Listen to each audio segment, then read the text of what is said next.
This is part 2 of, I'm going to call it Finding Yourself to Be Happy, a synopsis in the Course in Miracles. Carrying on with where we left off. So why not skip the happy trap by giving up desire now? It is something interesting to play with. Giving up desire. Why pursue the delusion that your ego spins off something outside yourself that will make you better, make your life better? Why would I give that up? Why wait to release desire only after achieving some invented criteria? Can I just give up desire now and be happy and skip the whole charade that I'm pretending and acting out? You can. I mean, worth a try anyway. It's okay to try to create stuff and go for stuff in the world. Not saying that you shouldn't go for stuff. Just don't be confused that it will make you happy. You can forgive or let go of that story now. Don't let your ego tell you that you cannot. What do you have to lose? All you will miss out on is all the stress and misery and suffering from the idea that you have not. I'm lacking. I wish I had that thing. If I had that thing, then I'd be happy, but I don't have that thing. Now I'm over here, like that whole thing. If you must have desire, have your desire for desirelessness. If you must play the desire game, it's the fastest way to worldly happiness. Playing the game of desirelessness. But there is a trap also in desiring desirelessness as well, since it is still desire, just more subtle. In the end, ultimate peace is attained by seeing through the desire. See that you are none of this temporary experience we are having. The ego may scream about its lack and suffering, but your divine nature within is always at peace. It's simple but not easy to see, and it's up to you to choose who you will relate to. Anything that your ego can make up will come to an end. The ego will die with the body, but will I die? Well, can the mind of God die? Both of those is a no. After we leave our body, which is labeled as death, I believe there are many layers of identity the mind of God still plays with. We go on. This separate I actually goes on after we die, so it seems. We still get to have experiences of being our separate identity in the heavens and different celestial journeys. We still get to have learnings and adventure. This includes ideas of heaven, but in the end, when it comes to all of creation, there's nothing else but the mind of God. This is the foundation that our whole experiential reality is built on. This is why there is no external separation from God. How can God be separate from itself? Impossible. This does, however, leave room for the experience of hell in this life and after this life. So if you're really banking on going to hell, you can have that too. That's strange. That I'm pretty sure that's people's desires. Or it can be anyway. The mind we share gives us incredible power to create all kinds of layers to experience. If you are still with me in this desire conversation, does this mean that desire is bad? No, desire is not bad. But believing its promise of fulfillment is what causes suffering. So not bad, but you suffer if you believe its lies or promises. Desiring stuff and going after it can be very fun. The key to limit suffering in desire is not limiting your participation in life. In fact, we came to participate fully as a human. That's what we're here to do, all this human stuff.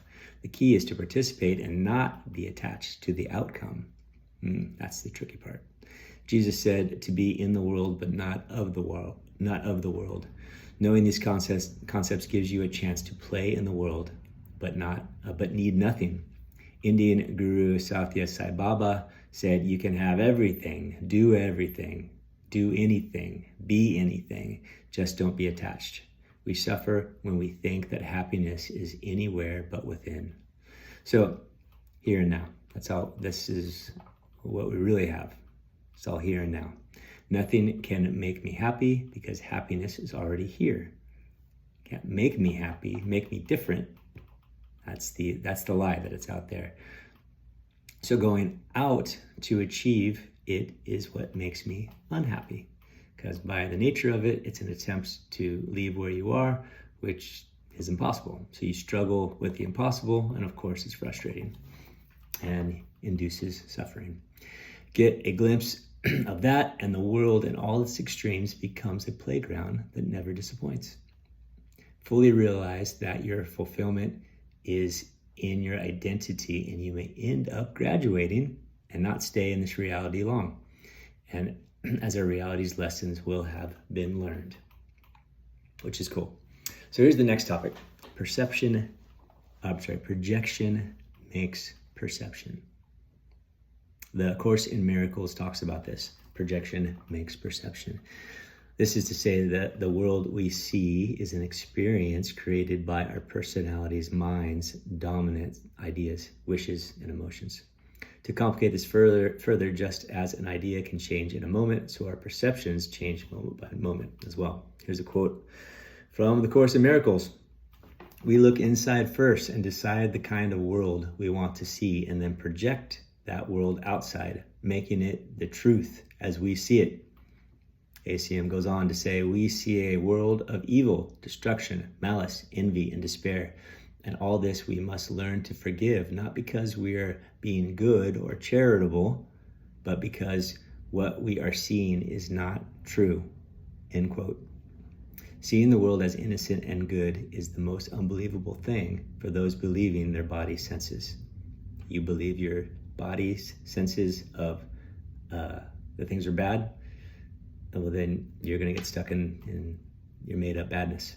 Forgiveness is the only way to see through the layers of darkness to the light, which, as we've already covered, is already here. It's the substructure of our true reality. So how to get there? How to get past all the layers that we're making up of badness and suffering and separation? The way is forgiveness. Forgiveness is the way. So let's look at what forgiveness really means. To forgive is to look past. That's really the definition.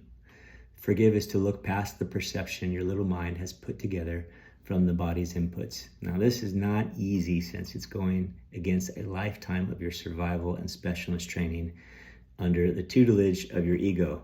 Thanks a lot, ego. Your eyes, ears, nose, taste buds, skin cells, and little mind have all given their inputs, which have immediately been hijacked by your ego to give its perception on what it all means. It is almost our sole occupation to make sure to put meaning on all of it. We love putting meaning on all of it. What does it mean? Reminds me of the double rainbow. It's a double rainbow. What does it mean? Hilarious. YouTube that if you haven't seen it. I see a look called a scowl on another person, and my ego takes all that data and tells me that they are dangerous. They're going to attack me. And then based on this new insight I defend myself by closing off to this would-be attacker. That's obviously dangerous. The other is automatically doing the meaning game also. They're doing this too, not just you. And so picks up on the clues that I'm giving them, seeing my distance and my closed off posture, and then starts to mirror me. They mirror me. They don't even know what they're doing. They automatically mirror me. That's what humans do. And they add additional distance from me because I don't seem friendly. And then I see their defense to my defense, and my ego says, look, I told you, see how friendly they're acting? I knew it. Double up our defenses. They are obviously dangerous, and now we must be ready to even attack. This dynamic happens many times every second. We drown in the sea of perception and fall short in the pursuit of knowledge. It is all most of us ever know and remember. And so it seems that that's all there is. The question then is asked, if we forgive or look past all these perceptions, how is that the bridge to the realm of knowledge where God lives? It is so because the love and the happiness and the connection and the self we are all looking for is already with us, or already is us. There's a tripper again.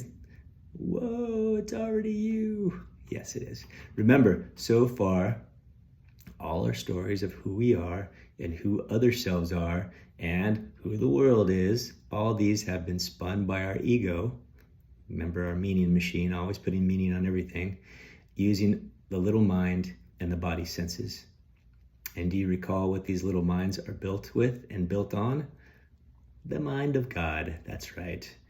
And if we see through the perception, we become aware that there is only the mind of God. Kind of like the little wave, right? There really is no wave. It's all ocean. The only way we can experience the bad stuff of suffering is to focus on the layers of perception that are separate self and separate groups, like race, nationality, temperaments, all that stuff. It's just separate groups, layers of meaning that we've clumped together and as a group have accepted, unknowingly accepted, maybe even accepted before we were even born. Like, this is deep stuff. But it's just layers that can be forgiven or seen through. Jesus saw through these layers that were called sickness and death. He saw through these beliefs and saw wholeness within. Incredible. He was so clear on that wholeness that it made it easy for others to see it too, and they were able to accept it. They were able to ride his wave, really, of seeing through these layers to the wholeness that was already there. And then we called it healing. They forgave, they saw through the layers, and they were healed. So we too can look back past the sickness or the badness of any kind and feel the ever-present substructure of eternity and light experience as acceptance, love, peace, all that stuff. And the way that it works is that it's already here. It's a recognition that it's already here. That there's nothing new to achieve. There's nowhere new to go. Beautiful. All right, so the next video, part 3, we're going to talk about sin. What is sin?